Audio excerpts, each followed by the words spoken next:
TV Marathi 24 न्यूजवर आताची मोठी बातमी। यवत दंगलीमागे खरे सूत्रधार कोण? शिवसेनेचे मुखपत्र असलेल्या सामना अग्रलेखातून यवतमध्ये महाराष्ट्रात जाती धर्मामध्ये सलोखा बिघडवण्याचे काम सरकारमधील काही व्यक्तीच करत आहेत असा आरोप सामनातून करण्यात आला आहे। यवतमध्ये उसळलेल्या धार्मिक दंगलीचे राजकीय वास्तव समोर येताना सामनाच्या अग्रलेखातून दोन आमदारांवर गंभीर आरोप करण्यात आले आहेत। प्रश्न एकच, यवतच्या दंगलीमागे खरे सूत्रधार कोण? पुणे जिल्ह्यातील यवत गाव एका वादग्रस्त व्हॉट्सअप स्टेटसने पेटलेल्या दंगलीने संपूर्ण महाराष्ट्राचे लक्ष वेधले। पण या हिंसाचारामागे बाहेरून आलेल्या दोन आमदारांचा हात असल्याचा गंभीर आरोप शिवसेनेच्या मुखपत्रातून सामनातून करण्यात आलाय।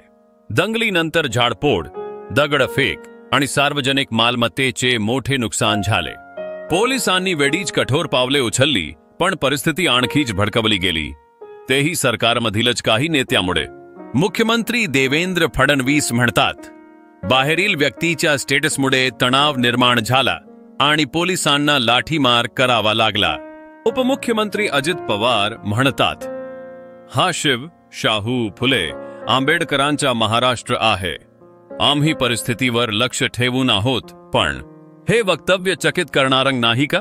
प्रश्न इतकाच, दंगल भडकवणारे कोण होते आणि का आले होते यवतला?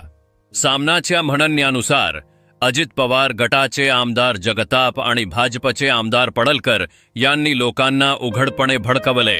लोक रस्त्यावर आले आणि वातावरण चिघळले।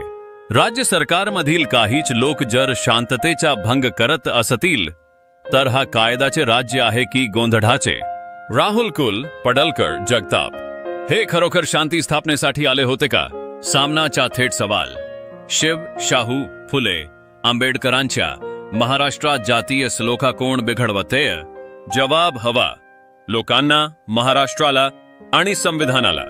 टीव्ही मराठी 24 न्यूजवर आम्ही विचारतो, यवतच्या दंगलीमागच्या खऱ्या सूत्रधाराचे नाव आता लपवून कोणाचा फायदा?